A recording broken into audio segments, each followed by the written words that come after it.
এটা আমি যেটা মনে করি সেটা জনগণ বিবেচনা করবে। রামগতি উপজেলা এখন পর্যন্ত আমার কাছে যতটুকু মেসেজ চরমিজ ইউনিয়নে শান্তিপূর্ণভাবে নির্বাচন হচ্ছে। আর এই নির্বাচনটা সরকারের জন্য একটা বড় চ্যালেঞ্জ। এই চ্যালেঞ্জের কারণে সরকার দলীয় প্রতীকবিহীন একটা নির্বাচন করতে যাচ্ছে।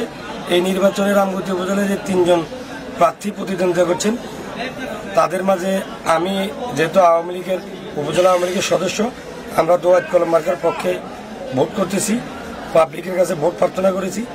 সাধারণ মানুষ নির্বিঘ্নে তার ভোটাধিকার প্রয়োগ করছে।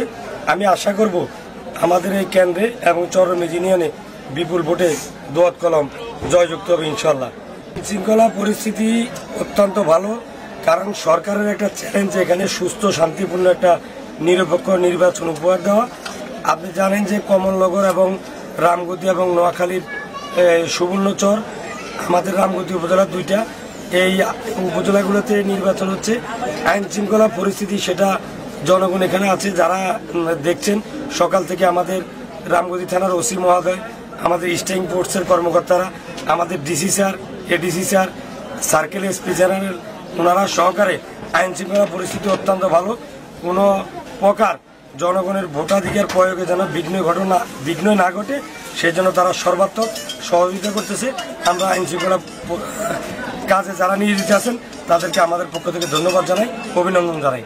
আপনি সম্ভবত নিশ্চয় জানেন, উনি এর আগে 2 বার রামগতি উপজেলা পরিষদের নির্বাচন হয়েছেন। উনি সাবেক আহমদিয়া কলেজের অধ্যক্ষ, ওনার বাবার প্রতিষ্ঠিত এই কলেজ, ওনার স্ত্রী ওই কলেজের সাবেক অধ্যক্ষ, এবং অসংখ্য শিক্ষা প্রতিষ্ঠান রামগতি দক্ষিণ অঞ্চলে ওনাদের দ্বারা প্রতিষ্ঠিত হয়েছে, যেমন আসিকা বালিকা বিদ্যালয়, রামগতি অধ্যাপক আব্দুল ওয়াহিদ সরকারি প্রাথমিক বিদ্যালয়, আহমদিয়া সরকারি কলেজ এবং রামগতি বিবেকে, যদিও অন্য কারো নাম হয়, এটা আহমদ সাহেবের অনুদানে এই স্কুলটি প্রতিষ্ঠিত হয়েছে। রামগতি অসংখ্য শিক্ষা প্রতিষ্ঠান হাজী আহমদ মিয়া সাহেব প্রতিষ্ঠিত করে গেছে, এবং রামগতির সর্বজন স্বীকৃত একজন সহযোগ্য এবং ভদ্র এবং শিক্ষিত, খুব শিক্ষা অনুরাগী এবং রাজনীতিবিদ। উনি আজকে দীর্ঘ প্রায় 25 বছর রামগতি উপজেলা আওয়ামী লীগের সাধারণ সম্পাদকের দায়িত্ব পালন করছেন সততা নিষ্ঠার সাথে। ওনার বিরুদ্ধে কোনো সরকারি অর্থ আত্মসাৎ অথবা কোনো ঘুষ কেলেঙ্কারি এই ধরনের কোনো অভিযোগ নেই। আমি মনে করব মানুষ ওনার এই সততাকে ফলো করে আবারও ওনাকে এই 8 মে আজকের এই বুধবার বিপুল ভোটের মাধ্যমে দোয়াত কলমে ভোট দিয়ে ওনাকে বিজয়ী করবেন, জয়যুক্ত করবেন। রুকিয়া আজাদেরও একবার ভোট দিছি, আব্দুল ওয়াহিদ সাহেবেরও একবার আমরা ভোট দিছি, এই উপজেলা চেয়ারম্যান মানে সোহেল মিয়ারে একবার আমরা ভোট দিছি। আল্লাহ রহমত সবাই থেকে ভালো কাজ করছে আমার আজাদউদ্দিন সোহেল ভাই। রোড ঘাট, স্কুল, মাদ্রাসা সব কানে মানে সে অনেক কাজ করেছে। সে কাজের গুণে আজকে আমরা তারে ভোট দিতেছি। ইনশাল্লাহ শতকরা 80% ভোট আমাদের ইনশাল্লাহ। মিডিয়ার সকল সদস্য কৌশলবৃন্দকে ইনশাল্লাহ আমরা এই সরকারের আমলে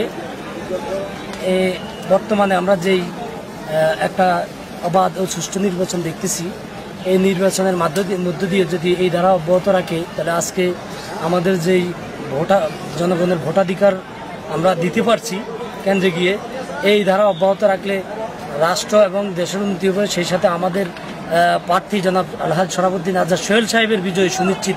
ধন্যবাদ। আলহাজ শরাফুদ্দিন আজাদ সোহেল সাহেবের পূর্বেও আমরা অনেক উপজেলা চেয়ারম্যান সাহেবকে দেখেছি, ওনারা কাজ করেছেন। কতটুকু করেছেন এটা আমি বলতে পারবো না, তবে আমার এটা লক্ষণীয় না, চোখে পড়ার মতো কোনো কাজ আমরা দেখি নাই।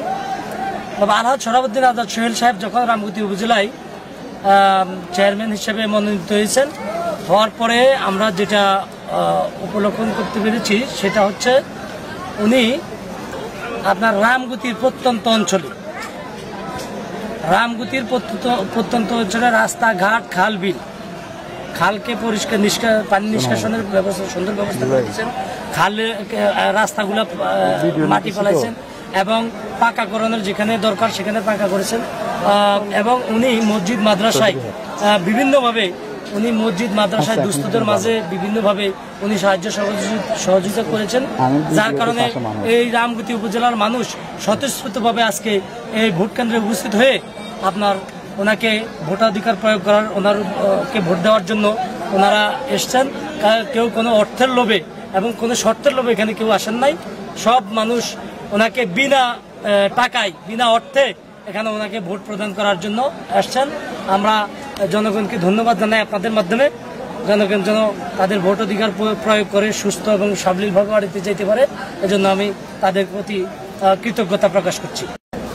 আসলে আমাদের যে তিনজন প্রার্থী আছে, রোকিয়া আজাদ, সরাবুদ্দিন আজাদ, সোহেল, অধ্যাপক আব্দুর রহিদ, তিনজন প্রার্থী অত্যন্ত ভালো মানের মানুষ।